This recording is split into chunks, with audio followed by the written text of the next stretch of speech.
तो हेलो बच्चों, कैसे हो आप देख रहे हैं आपका अपना चैनल जिद, जहां पर जिद है कुछ बेहतर करने की, कुछ बेहतर बनने की और कुछ बेहतर सीखने की। बच्चों, आज हम बात करने वाले हैं क्लासेस क्लास 10th और क्लास 12th के बेसिक कॉन्सेप्ट इलेक्ट्रिसिटी के बारे में। तो बने रहिए हमारे वीडियो में लास्ट तक। चलिए शुरू करते हैं।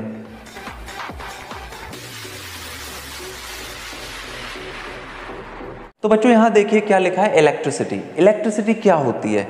इलेक्ट्रिसिटी बेसिकली आप ध्यान रखिए कि इलेक्ट्रॉन्स के कारण जनरेट होती है। इसके नाम में ही इलेक्ट्रिसिटी है, इलेक्ट्रॉन। तो इलेक्ट्रॉन्स फ्री एलिमेंट्स होते हैं एटम के। बाकी प्रोटॉन और न्यूट्रॉन तो क्या रहते हैं, बंद रहते हैं न्यूक्लियस के अंदर, क्योंकि यहाँ पर इन दोनों के बीच एक अट्रैक्शन फोर्स लगता है। जी हाँ, आपने बिल्कुल सही सुना, प्रोटॉन और न्यूट्रॉन के बीच में एक अट्रैक्शन फोर्स लगता है। अब बोलोगे सर ये कैसे लगेगा, क्योंकि प्रोटॉन में तो प्लस होता है, न्यूट्रॉन में तो माइनस होता नहीं है, तो अट्रैक्शन फोर्स कैसे लगेगा? तो इसका कॉन्सेप्ट ये है कि जब एक पॉजिटिव और एक न्यूट्रल चार्ज को बहुत ही स्मॉल डिस्टेंस के लिए क्लोज लाया जाए, एंगस्ट्रॉम, एक एंगस्ट्रॉम में कितना होता है, 10⁻10 मीटर। यदि 10⁻15 मीटर तक, 10⁻12 मीटर तक इन्हीं दो चार्जेस को पास लाया जाए, तो ये दोनों चार्जेस अट्रैक्ट हो जाते हैं और ये फॉर्म करते हैं नाभिक का, जिसको न्यूक्लियस बोलते हैं। तो इस प्रकार से न्यूक्लियस फॉर्म होता है प्रोटॉन और न्यूट्रॉन के काफी क्लोज आने पर इलेक्ट्रॉन्स क्लोज नहीं आते हैं, ये थोड़े दूर ही रहते हैं। और एटॉमिक स्ट्रक्चर में ये बताया भी गया है कि इलेक्ट्रॉन्स फ्रीली मूव करते हैं न्यूक्लियस के अराउंड। तो इलेक्ट्रॉन्स फ्लो जब करते हैं तब बनती है इलेक्ट्रिसिटी। ध्यान रखिएगा, इलेक्ट्रिसिटी। अभी मटेरियल्स पे बात करें तो कंडक्टर होते हैं, इंसुलेटर होते हैं और सेमीकंडक्टर्स होते हैं, जिनको आप सेमीकंडक्टर्स भी बोलते हैं। तो इंसुलेटर्स और कंडक्टर में क्या डिफरेंस है? कंडक्टर वो मटेरियल होते हैं जो इलेक्ट्रॉन्स को अपने में से पास होने देते हैं, उनमें फ्री इलेक्ट्रॉन्स पाए जाते हैं। इंसुलेटर वो होते हैं जिनमें फ्री इलेक्ट्रॉन्स नहीं होते और ना ही वे इलेक्ट्रॉन को अपने में से मूव करा पाते हैं। तो यहाँ पर यदि अपन बात करें मेटल्स की, जिसमें आयरन, स्टील है ना, आयरन क्या होता है, लोहा होता है, स्टील क्या होता है, इस्पात होता है, दोनों में अंतर है। तो आयरन के भी बहुत सारे टाइप हैं, स्टील के भी काफी सारे टाइप हैं। तो यहाँ पर कंडक्टर सभी मेटल्स होते हैं, ज्यादातर मेटल्स, सभी मेटल्स कंडक्टर ही होते हैं, क्योंकि वो अपने में से इलेक्ट्रिसिटी फ्लो कराते हैं, क्योंकि वो अपने में से इलेक्ट्रॉन फ्लो कराने देते हैं।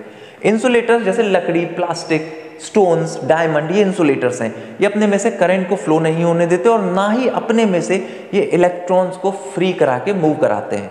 तो इंसुलेटर्स में से कोई चांस ही नहीं कि करंट फ्लो होगा, कंडक्टर में से करंट फ्लो होगा, पर 100% नहीं होगा भाई। यहाँ पर आप जो भी चीज अपने घर में चलाते हैं या कहीं पर भी चलाते हैं बिजली से, अब वो बिजली चाहे एसी से बने या डीसी से बने। आप बोलोगे सर डीसी क्या है? मैं बोलूंगा डीसी है डायरेक्ट करंट। डायरेक्ट करंट क्या होता है? बैटरी वाला करंट, जिसमें भी प्लस या माइनस होता है, वहां बोलते हैं उसको डायरेक्ट करंट। जो बाहर ट्रांसफार्मर से घर के अंदर आता है, बिजली के मीटर से अंदर आता है, वो एसी होता है, उसको बोलते हैं अल्टरनेटिंग करंट। तो डायरेक्ट करंट में आपको ऐसी प्लेट दिखेंगी जो बैटरीज में लगती हैं। जैसे यहाँ 3 प्लेट लगी हैं तो 3 बैटरी हैं। ध्यान रखिएगा, बड़ी वाली प्लेट प्लस होती है, छोटी वाली प्लेट माइनस होती है। एक प्लेट हो गई, बड़ी प्लेट प्लस, छोटी माइनस, एक पेयर, एक प्लेट बनाई, फिर ये एक प्लेट बना ली। तो इस प्रकार से आप देखिए यहाँ पर टोटल आपके पास 3 बैटरी सिस्टम है, 3 सेल का सिस्टम है, जिनमें 3 पेयर है, 1 2 3। हर एक पेयर में प्लस माइनस रहेगा। तो अभी यहाँ पर यदि हम बात करें तो हम एक बैटरी लगाते हैं सिंगल पेयर की, प्लस और माइनस की। तो यहाँ पर इस बैटरी से आपको चलाओगे ना, आप गए तो कोई खिलौना चलाओगे, नहीं तो आप क्या करोगे, फैन चला सकते हो, या फिर आप छोटे मोटे एलिमेंट्स चला सकते हो, रिमोट चला सकते हो। सो दे ऑल आर रेजिस्टेंसेस। जो भी आप बैटरी में अप्लाई करोगे, जिस पर्पस के लिए आप बैटरी को खरीद के लाए हो, वो कहलाएगा रेजिस्टेंस। रेजिस्टेंस को आप आर से बताओगे। रेजिस्टेंस का यूनिट होता है ओम। ध्यान रखिएगा, OHM, ओम। इसका साइन ऐसा होता है, इस प्रकार से। अभी रेजिस्टेंस लगा और बैटरी अप्लाई की, तो ध्यान रखिए बैटरी में एक प्लस और एक माइनस है। माइनस का मतलब है इलेक्ट्रॉन की यहाँ क्वांटिटी ज्यादा है, प्लस का मतलब है या तो इलेक्ट्रॉन यहाँ 0 है या कुछ कम है। तो जब कम इलेक्ट्रॉन और ज्यादा इलेक्ट्रॉन वाले 2 डिफरेंट डेंसिटीज के टर्मिनल्स को एक एक्सटर्नल सर्किट में जोड़ा जाता है, एक्सटर्नल वायरिंग के थ्रू, एक्सटर्नल एलिमेंट से जोड़ा जाता है, तो इलेक्ट्रॉन माइनस से कहाँ चलने लगते हैं, प्लस की ओर। कहाँ चलने लगते हैं, प्लस की ओर। तो इलेक्ट्रॉनिक डायरेक्शन मिल जाती है अपन को। पर इस दौरान इलेक्ट्रॉन कुछ एनर्जी रिलीज करते हैं और ये पाया गया है और ये प्रूवन है यूनिवर्सली कि हमेशा इलेक्ट्रॉन के फ्लो के अपोजिट बनती है विद्युत धारा, जिसको बोलते हैं करंट। तो what will be the direction of current? It is always from plus two minus. Remember this. तो करंट को अपन I से बताते हैं। अब I क्या होता है? I is called the current. I is equal to क्या लिखोगे आप लिखोगे करंट। I आपके पास करंट है। करंट जो होता है वो इलेक्ट्रॉन के फ्लो से बन रहा है, ध्यान दीजिएगा, और इलेक्ट्रॉन फ्लो हो रहे हैं टाइम के रिस्पेक्ट में, समय के रिस्पेक्ट में। तो आप बोलोगे करंट जो बना वो चार्ज Q के फ्लो होने से बना टाइम के रिस्पेक्ट में। चार्ज मतलब एक इलेक्ट्रॉन, नेगेटिव चार्ज है। चार्ज की यूनिट होती है कूलॉम्ब C और टाइम की यूनिट होती है सेकेंड। तो ओवरऑल यूनिट बन गई करंट की कूलॉम्ब पर सेकेंड। ध्यान रखिएगा क्या यूनिट बनी? कूलॉम्ब पर सेकेंड। इसी को आपने बोलना है एम्पियर। एक साइंटिस्ट थे जिन्होंने करंट पे काफी रिसर्च की, उनका सरनेम में एम्पियर आता है, उनको ऑनर दिया गया और इस कॉम्बिनेशन को बोला गया AMP, एम्पियर। तो when ever you will find the current, आप जब भी करंट निकालेंगे उसकी जो भी वैल्यू आएगी आपको उसे एम्पियर में बताना है। So what is the unit of current? It is ampere. अभी रेजिस्टेंस की यूनिट क्या है? ओम। और ये जो प्लस और माइनस का डिफरेंस जा रहा है इलेक्ट्रॉन की डेंसिटीज के साथ, ये कहलाता है PD। Now what is PD? It is called potential difference, और इसी को बच्चों आप बोलते हो वोल्टेज। क्या बोलते हो? वोल्टेज। और वोल्टेज की यूनिट होती है वोल्ट, VOLT। तो ये 3-4 चीजें आपको ध्यान में रखनी है। एक है रेजिस्टेंस, जो भी आप किसी बैटरी से या AC से चलाओगे, DC से या AC से, डायरेक्ट करंट जो बैटरी वाला होता है या ट्रांसफॉर्मर करंट जो कि AC कहलाता है, उसमें आप जो भी लगाओगे, जो भी चलाओगे वो रेजिस्टेंस होता है। इसके बाद आप अपन बात करें करंट की, तो चार्ज फ्लो होता है माइनस से प्लस की ओर, तो करंट अपोजिट बहता है प्लस से माइनस की ओर। पोटेंशियल डिफरेंस प्लस माइनस के साथ जो एनर्जी डिफरेंस बनता है that is called potential difference. इसकी यूनिट होती है वोल्टेज, वोल्ट, और एम्पियर होता है करंट। करंट कैसे बनता है? चार्ज के फ्लो होने पर टाइम के रिस्पेक्ट में। अभी एक साइंटिस्ट थे ओम, इन्होंने एक लॉ दिया जिसको हम क्या बोलते हैं? Ohm's law. क्या बोलते हैं? Ohm's law. ओम्स लॉ क्या होता है? ये कहता है कि जितना ज्यादा पोटेंशियल डिफरेंस रहेगा उतना ही करंट का वैल्यू बढ़ जाएगा, उतना ही करंट का वैल्यू बढ़ जाएगा। पर इसको लिखा जाता है थोड़ा रिवर्स में, इसको लिखा जाता है इस प्रकार से, V is proportional to I। तो V की डिपेंडेंसी I पे नहीं है, ये मत समझिएगा।